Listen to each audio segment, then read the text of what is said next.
Bonsoir à tous, ravi de vous retrouver pour une nouvelle édition du 19h. Il sera très largement question dans ce journal des vacances. Les vacances qui vont s'ajouter fin mai et qui viennent d'être annoncées aujourd'hui, et les vacances de printemps qui débutent ce soir avec 15 jours d'avance. Des solutions de garde d'enfants sont notamment proposées par le gouvernement, mais plusieurs entités aussi ont fait preuve de réactivité pour accompagner les familles dans ce changement sur le calendrier scolaire initial.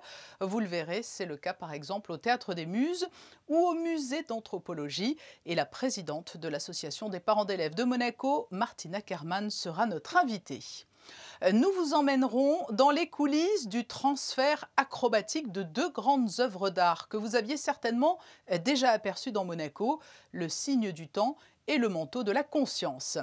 La philosophie peut-elle nous aider à traverser la crise? L'un des membres fondateurs des rencontres philosophiques de Monaco, Joseph Cohen, répondra à cette question alors que vient d'être organisée au Théâtre des Variétés une discussion Désir de philosophie autour du thème « À quand la fin de l'épidémie?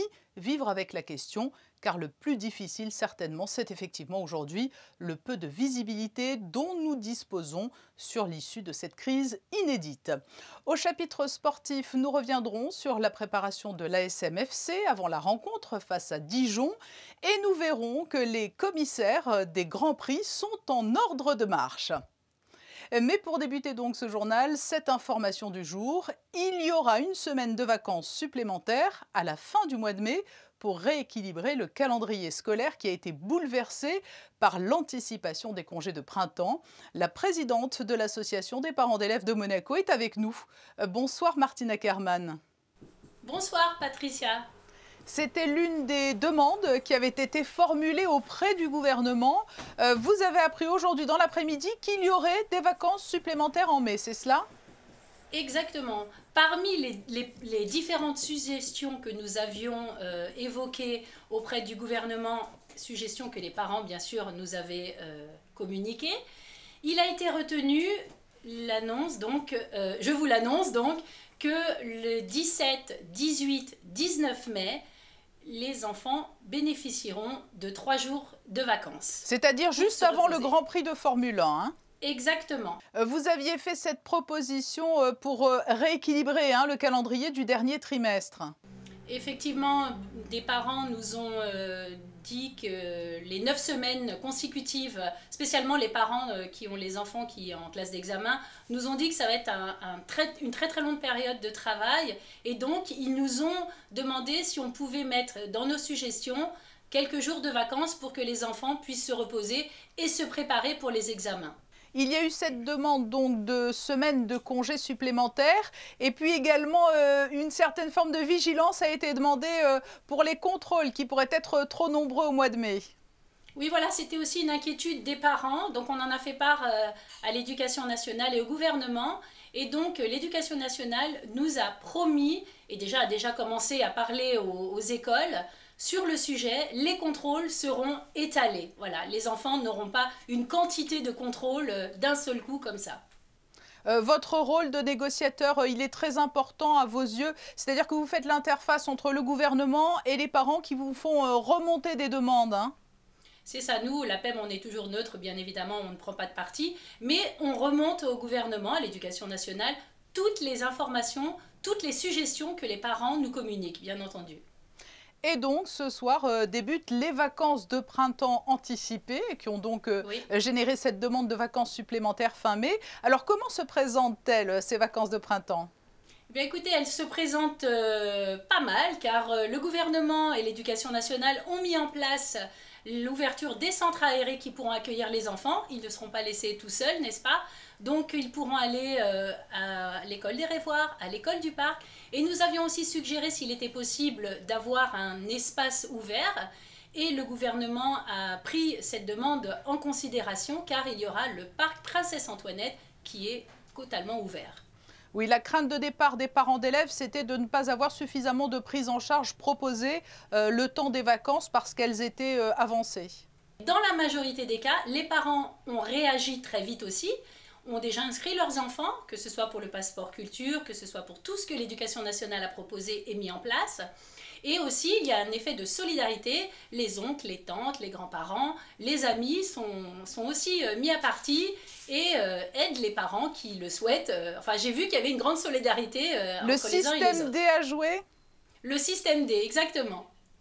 Très bien, merci beaucoup. Martine Ackermann, présidente de l'Association des parents d'élèves de Monaco, alors que débutent ce soir les vacances de printemps anticipées. Merci à vous, Patricia Navarro. Bonsoir et à très bientôt. Alors justement, pour aider les familles à s'organiser et trouver des activités ludiques, l'offre sera importante sur les 15 prochains jours. Le Théâtre des Muses, par exemple, proposera des stages dans son décor et son univers à nul autre pareil. Voyez ce reportage de Crisinda Tomel et Orazio Gaggino. Les enfants, c'est un match. Comment allier le plaisir du jeu au jeu d'enfants? C'est ce que Antea Sonio souhaite transmettre durant ses stages à ces nombreux petits comédiens qui se sont inscrits en nombre pour ces prochaines vacances scolaires.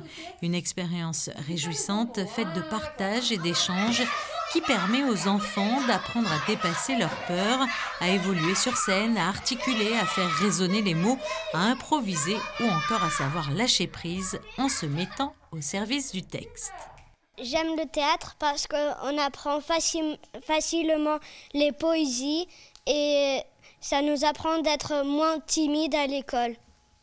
Moi, j'aime le théâtre parce qu'on peut travailler de nouvelles émotions et ça nous aide pour articuler. Mon tout est à la poésie, ce que Molière est au théâtre. Et donc... Mais oui! Évidemment! J'ai trouvé! Ouvrons le paquet! C'est génial! C'est un concept un peu fou, incroyable, mais que vraiment j'adore et que je trouve passionnant. C'est qu'on a un thème, donc cette fois ce sont les héros et héroïnes qui se réunissent pour une grande réunion car ils veulent sauver la planète.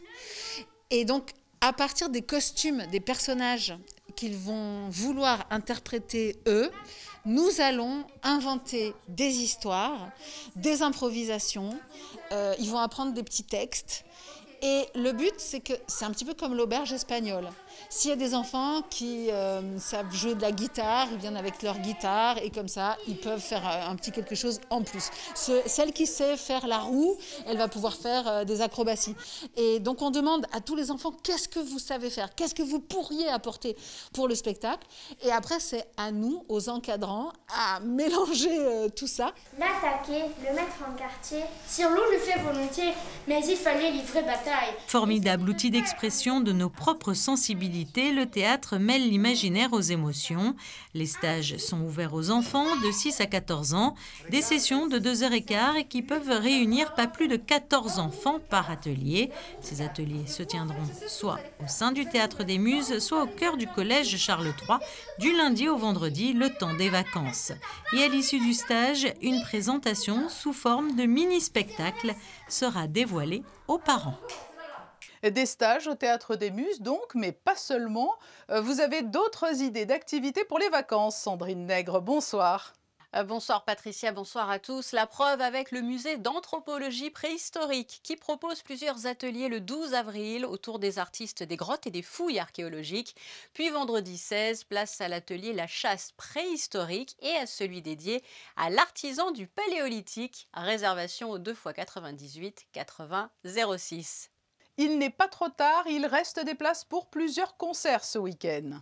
Depuis un mois, le Printemps des Arts plonge beaucoup d'entre vous dans l'univers musical de compositeurs connus et parfois plus méconnus du grand public. C'est 10 et 11 avril, clap de fin de l'édition 2021 avec ses rendez-vous au musée océanographique. Samedi 14h30, puis à 16h autour du clavecin. Dimanche, Litz sera à l'honneur dès 15h à l'auditorium Régnier 3. Et puis, nous l'avons appris aujourd'hui, la disparition du prince Philippe. Le prince Philippe, époux de la reine Elisabeth II, est décédé ce 9 avril au château de Windsor. Il avait 99 ans, il allait célébrer son 100e anniversaire dans 2 mois. Le duc d'Édimbourg était aux côtés de son épouse Elisabeth II depuis plus de 70 ans. Il était pour elle, je la cite, son roc. Le prince Albert II a adressé cet après-midi à Sa Majesté la reine Elisabeth II justement ses plus sincères condoléances. La crise sanitaire que nous traversons et qui dure maintenant bien au-delà de ce que nous aurions pu imaginer au départ est source de questionnement. Un questionnement individuel mais aussi collectif. Comment et quand allons-nous sortir de cette période anxiogène face à l'inconnu? Car personne aujourd'hui ne dispose de ces réponses. La philosophie peut nous aider. C'est la raison pour laquelle les rencontres philosophiques de Monaco ont adapté leur programme de discussion intitulé Désir de philosophie et maintenu le lien avec le public. Un échange a ainsi eu lieu au Théâtre des Variétés jeudi et l'un des cofondateurs des rencontres philosophiques est notre invité ce soir. Bonsoir Joseph Cohen. Bonsoir Patricia Navarro. À quand la fin de l'épidémie? Vivre avec la question.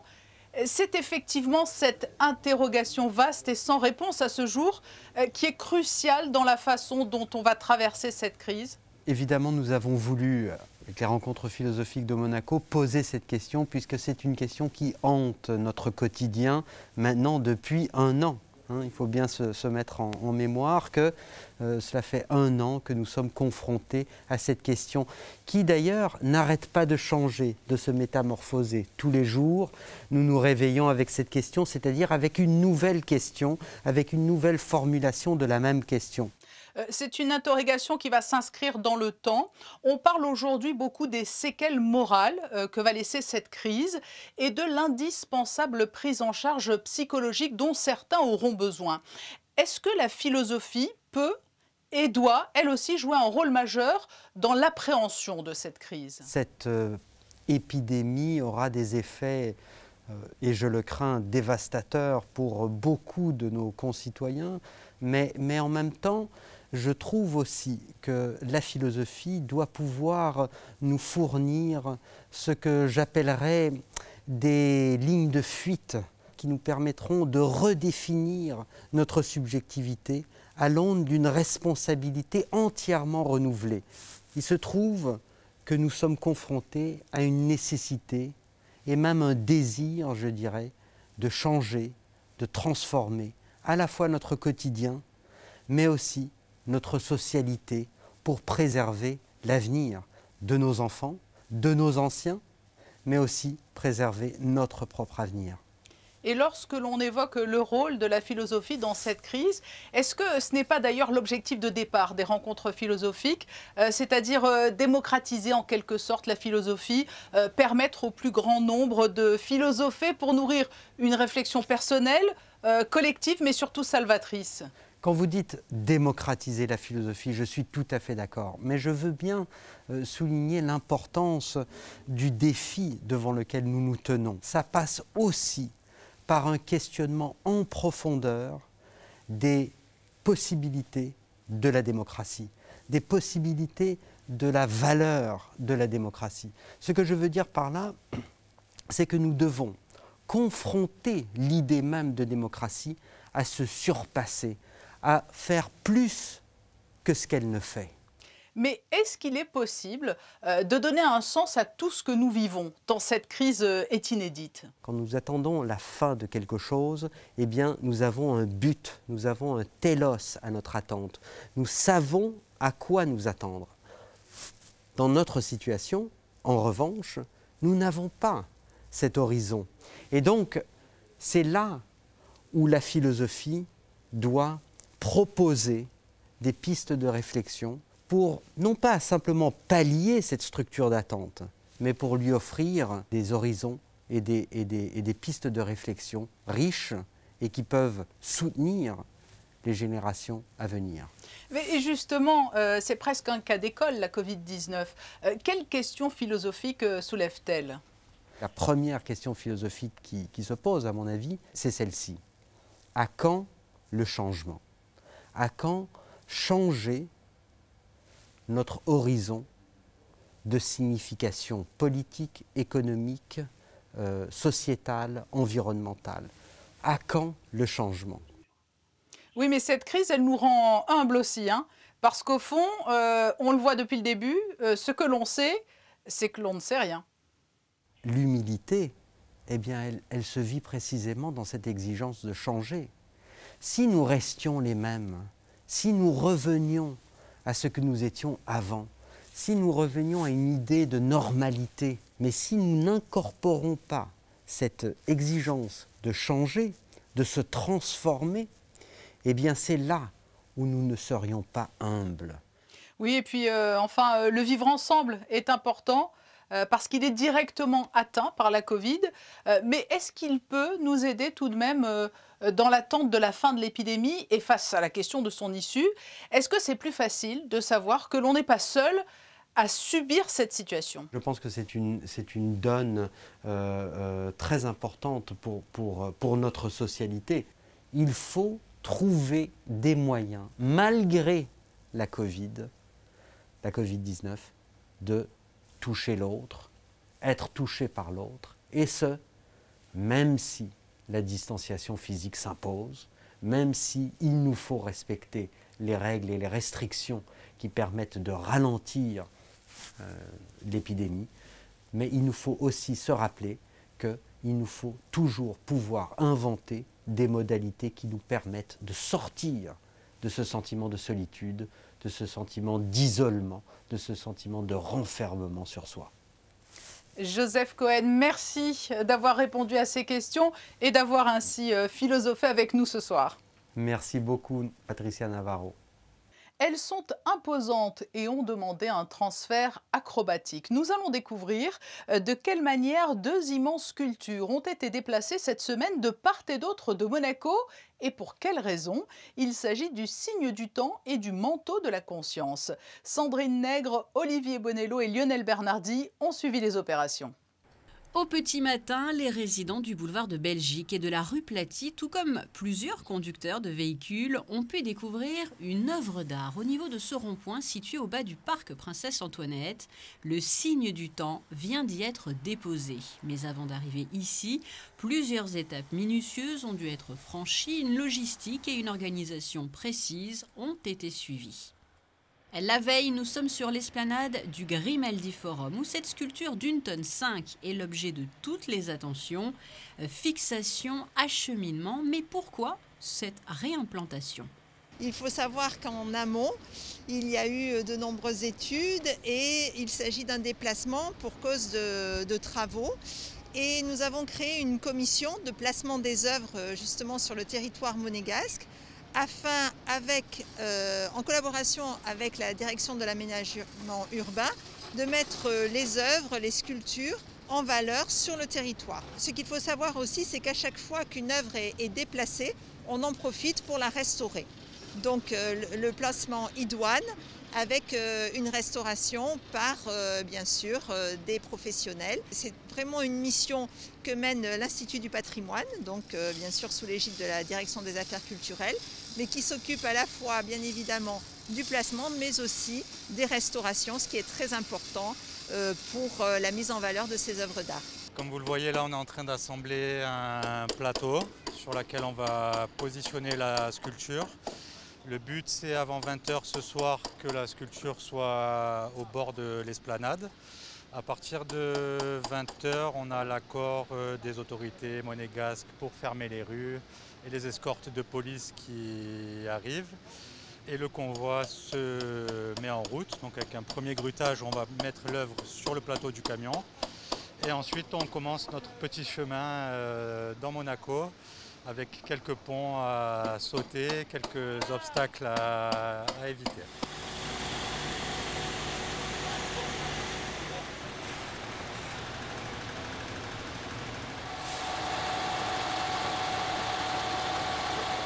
Les dimensions imposantes de l'œuvre ont donc nécessité de grands moyens, comme ce grutage impressionnant. Une fois ces opérations délicates réalisées, le convoi a pu parvenir à destination, le terre-plein du giratoire boulevard de Belgique, selon le souhait du souverain. Direction à présent la nouvelle digue du port Hercule pour suivre le déplacement d'une seconde œuvre d'art présente sur le sol monégasque, le manteau de la conscience, un déplacement et une réimplantation qui implique là aussi des mesures particulières. Cette œuvre signée Anachromie est en marbre de Carrare, elle avait été offerte par le club allemand au Prince Albert II. On a pris une grue adaptée, comme vous le voyez derrière vous, qui est une grue avec une très grosse capacité, parce qu'en plus ici, comme vous le voyez, on est en contrebas. On est sur un accès routier, donc on ne peut pas mettre les béquilles comme on le voudrait. Donc on a pris le plus gros des camions que l'on puisse pour acheminer cette œuvre-là. Le manteau de la conscience est donc depuis cette semaine visible non loin des terrasses de la prison à Monaco-Ville. Il était auparavant sur la promenade du Larvoto. Le chapitre sportif de ce journal est du football pour débuter. Après leur victoire mardi soir face à Metz en Coupe de France, retour de la Ligue 1 ce week-end pour les Rouges et Blancs qui affronteront les joueurs de Dijon le 11 avril. La traditionnelle conférence de presse a eu lieu. Écoutons les temps forts de ce rendez-vous avec les journalistes. À l'intérieur du groupe, on est très motivé et on ne pense pas du tout à un match déséquilibré. Pour être très honnête, je pense que j'ai déjà été dans la situation de Dijon et je sais ce que c'est de jouer contre des grosses équipes comme Monaco, comme plein d'autres de notre championnat. Il y a une motivation supplémentaire malgré la saison délicate pour Dijon. Je pense qu'ils vont venir ici en défendant leurs couleurs et en essayant de ramener 3 points. De l'aviron et cette déception pour Quentin Antonielli. En lice, lors de la régate européenne de qualification olympique à Varèse, le rameur monégasque n'a pas réussi dans sa quête de qualification directe pour les JO de Tokyo. Le skiffer, précisément de la Principauté, a tout donné, mais la concurrence était rude. Il reste une chance en mai du 15 au 17 à Lucerne, en Suisse. Affaire à suivre donc. Une annulation pour les rugbymen en herbe. Compte tenu de la situation sanitaire actuelle, la Fondation Princesse Charlène a annoncé l'annulation du tournoi Sainte-Dévote 2021 prévu en juin et destiné, aux jeunes de moins de 12 ans. La Fondation espère bien sûr pouvoir l'organiser en 2022. Et enfin, nous nous rendons à l'Automobile Club pour cette réunion de préparation. Il s'agissait du dernier rendez-vous des commissaires avant les épreuves. La réunion générale de préparation des Grands Prix de Monaco s'est déroulée à titre exceptionnel, et on le comprend, en visioconférence depuis le Salon des Princes de l'Automobile Club.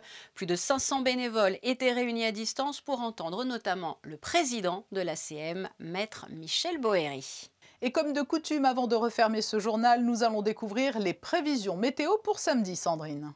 Un samedi pluvieux est attendu, aucun espoir de voir le soleil le 10 avril et malheureusement la tendance devrait durer plusieurs jours. 10 et 14 degrés pour les températures.